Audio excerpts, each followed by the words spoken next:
episode 3 of my series Nostalgic Throwdown. I completed my greatest achievement in gaming to date. I beat Crystal Castles, something my 4-year-old self never thought was possible. Looking back on the video, we see just how many lucky gems were lined up in the right order to allow me to accomplish this epic gaming feat. So, let's set up some background information for anyone who hasn't seen the video. Crystal Castles was one of the very few old Atari arcade games with an actual ending, as opposed to a kill screen. There are 10 worlds, and 4 stages in each world, with the exception of World 10, which only has one level, the End.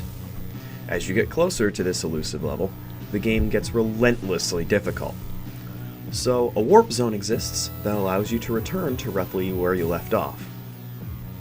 If you die on World 5-3, you can continue from 5-1. If you die on 6-4, you can continue from 6-1, and so forth. However, if you die in the first level of a world, you continue from the previous world. In addition to that, World 8-1 is the last level you can continue from. Dying at 8-2, 8-3, 8-4, or anything after will send you back to 8-1 for another extra lives every 70,000, cross maze, hidden ramp, Berthilda's Fortress, impossible staircase, nasty tree, hidden spiral, and Berthilda's dungeon before being able to access the end.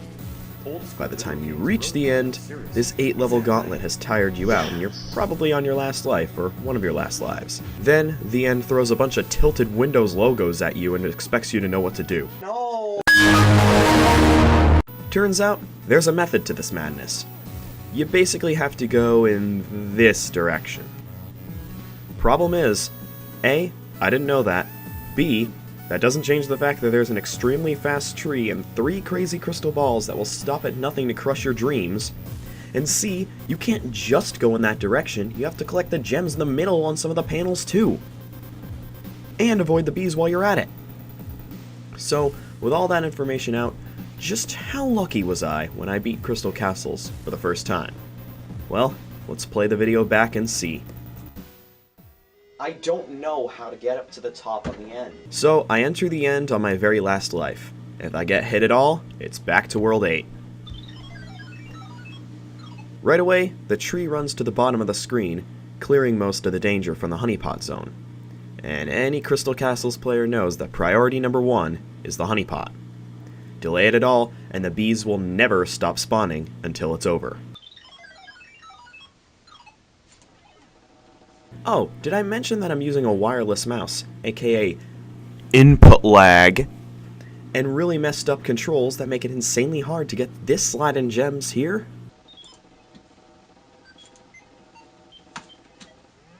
Okay, now things get a little ridiculous. And by a little, I mean a lot. I successfully jump over the brew, and the tree is lined up there too, so I jump over the tree also, which stuns it temporarily.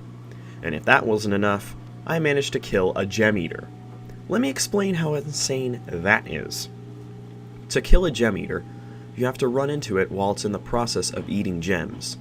If it's just running around and you slam into it, you die. For World 7 and onward, the window in which you can kill these gem eaters is less than 1/5 of a second. In World 10, it's slightly more than that, but it's still insane nonetheless, considering I wasn't even paying attention to the damn thing until it turned into 500 points. Whoa! How? Oh, I'm up here. Okay. Okay, wow. So I immediately recover from the shock of that fluke and jump over the tree. Okay, fine. Then I managed to jump over a brew, a skeleton, and 2 crystal balls to grab the honeypot and eliminate the bee threat. If that wasn't enough, my being to the right of those crystal balls made them slide over and try and get me, and overshoot, landing them on this window, away from me.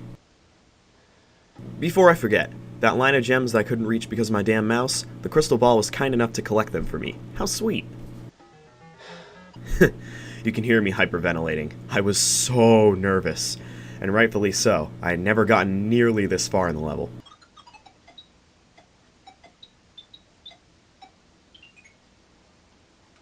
Alright, now it's time for the most ridiculous part.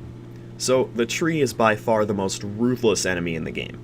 It targets you perpetually, and starting on World 6, is stunned for barely a second after you jump over it, and is unbelievably fast.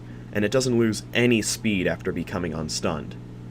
So, unbeknownst to me while playing this, the tree was stuck behind the skeleton. Skeletons appear in 2 levels in the entire game. Doom's Dome, which is World 1-3, and The End, which is this. They have no movement pattern and wander about the level randomly at a regular speed. So, because the skeleton was in front of the tree, I was saved. At least until this. I'll just play this clip, as it needs no description as to how damn lucky I was. Oh my god! No! No! Yeah. Let's go slow-mo. Oh my god! No! No!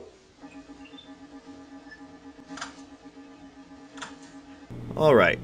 Now, I somehow immediately remembered the threat of the crystal balls on the panel I just entered, and managed to jump over them, and back to where I started, where I got the last gems and achieved ultimate victory.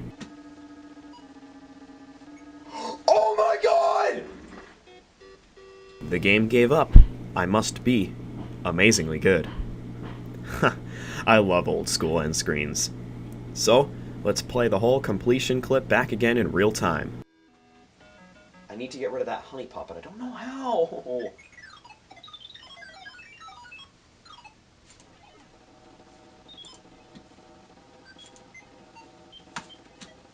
Whoa! How? Oh, I'm up here. Okay.